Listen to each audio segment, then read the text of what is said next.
Movies ना कहीं real life से इंस्पायर्ड होती हैं और अगर उन्हें ध्यान से देखा जाए ना तो उनसे बहुत सारी ग्रेटर रियलाइजेशंस आप लेकर जा सकते हो। जैसे जिंदगी ना मिलेगी दोबारा हमें लाइफ को लिमिटलेस जीने के लिए मोटिवेट करती है, वहीं 3 इडियट्स हमें अपना पैशन फॉलो करने के लिए कहती है, तो वहीं वुल्फ ऑफ वॉल स्ट्रीट से आप कुछ ऐसे फाइनेंस लेसन्स ले सकते हो जो शायद आपको मार्केट में काफ़ी हेल्प करें। Sell me this pen. You show me a pay stub for $72,000 on it, I quit my job right now and I work for you. You give me one shot here on a blue chip stock like Kodak. Wolf of Wall Street ना एक one of the most enjoyed movies में से एक है। ये movie ना real life experience पर based है, जिसमें convicted white collar criminal Jordan Belfort ने सिक्योरिटी फ्रॉड और मार्केट मैनिपुलेशन को एक कॉमेडी में कन्वर्ट कर दिया through his company Stratton Oakmont. Long story short, ये मूवी एक वुल्फ के बारे में है जिसने अपना फॉर्चून क्रिएट किया मार्केट में by selling blue chip stocks, penny stocks, IPO stocks. This movie covers both the phases of Belfort's life, जबकि वो एक रिमार्केबल प्लेयर था, बुलिश मार्केट में थ्रिल सीकर था, एंड द फेज जब उसका डाउनफॉल आया, he got convicted and imprisonment for a money laundering fraud. Story और बेलफोर्ट के करियर की शुरुआत होती है न्यूयॉर्क की एक फर्म में। न्यूयॉर्क की वो फर्म जिसका मेजर काम था स्टॉक्स को बेचना और कमीशन बेसिस पे काम करना instead of educating people about finances and investment. वो जैसे ही बिजनेस में आया वो बिजनेस की बारीकियों को समझने लगा, ध्यान से देखने लगा और धीरे धीरे कर एक रिमार्केबल प्लेयर बन गया। स्टोरी कंटिन्यू होती है और बेलफोर्ट 1987 में अपनी जॉब खो देते हैं because of extreme market decline और उनको एक छोटी सी फर्म में काम करना पड़ता है जो कि पेनी स्टॉक्स में डील करती है। वहाँ काम करते करते उन्हें रियलाइज होता है कि पेनी स्टॉक्स में कमीशन काफी ज्यादा है as compare to the stocks जो कि ट्रेड होते हैं एक्सचेंजेस पर मेजरली। एंड फिर वहां से he gets an idea and he starts his own company। वो अपनी कंपनी में ऐसे लोगों को एम्प्लॉय करते हैं जिन्हें बहुत कम फाइनेंशियल नॉलेज होती है और उन्हें बेसिकली ट्रेन करते हैं इन सेलिंग टेक्निक्स। धीरे धीरे कंपनी पेनी स्टॉक से डील करते करते ब्लू चिप और IPO स्टॉक्स तक भी आती है एंड बेलफोर्ट एक बिजनेस टाइकून की तरह चमकने लगते हैं हर जगह। कहते हैं ना पैसे का भूत सर पर चढ़ जाता है, कुछ सिमिलरली जॉर्डन बेलफोर्ट के साथ हुआ। पैसे बनाने के चक्कर में वो ड्रग्स लेने लगे और उस सब की वजह से उनकी सही और गलत देखने की क्षमता चली गई। He could not see what's right, what's ethically correct, and as a result उन्हें बहुत सारे सिक्योरिटी रेगुलेशंस को ब्रीच करा, सिक्योरिटी फ्रॉड करे और उनको as a result जेल हुई। After his imprisonment, he rose as a motivational speaker. He started giving motivational speeches.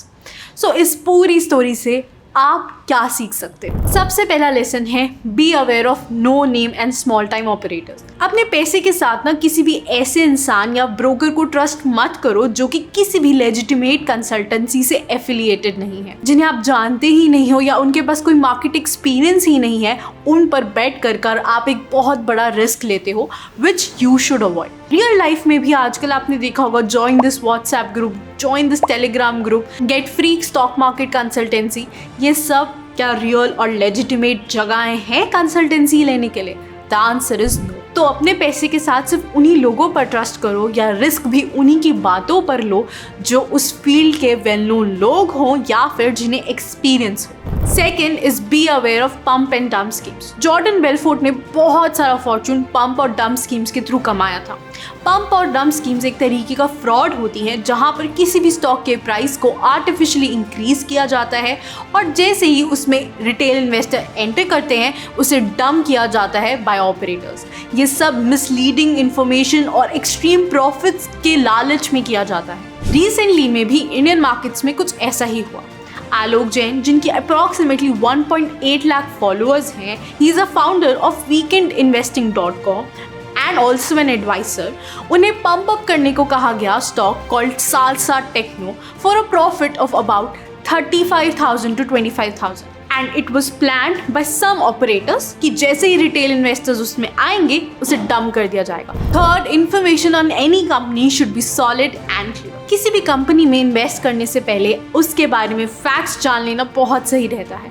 And अगर आप किसी की दी हुई एडवाइस पर ट्रस्ट कर रहे हो so make sure that that person is reputable. जो भी रेप्यूटेबल एडवाइसेस होते हैं ना, उनका सारा काम बिल्कुल क्लियर होता है, you can see through it. For example, Shankar Sharma sir, अगर आप उनकी कोई भी जाकर ट्वीट देखोगे तो उनकी tweets direct, to the point और फैक्चुअल होती हैं। वहाँ कहीं पर भी आपको हिंड्रेंस या फिर लूप होल नहीं मिलेगा। Fourth, don't trust any absurd claim made by the white collar professionals. Jordan Belfort ने मूवी में कहा था अपने एम्प्लॉयज को to call themselves as vice president of Stratton Oakmont जब भी वो किसी भी लीड को कॉल करें।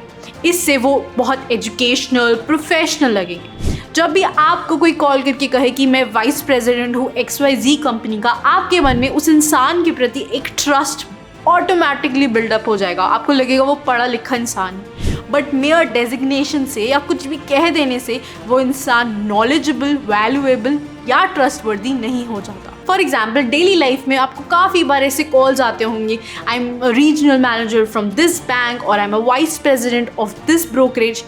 बट ये सब मेयर बिजनेसमैन होते हैं शायद, जो आपको पागल बनाते हैं अपने खुद के प्रॉफिट्स के लिए। तो कभी भी किसी भी ऐसे इंसान पे ट्रस्ट करने से पहले उसका नाम पूछो, उसकी लिंक्डइन प्रोफाइल चेक करो and then only go ahead.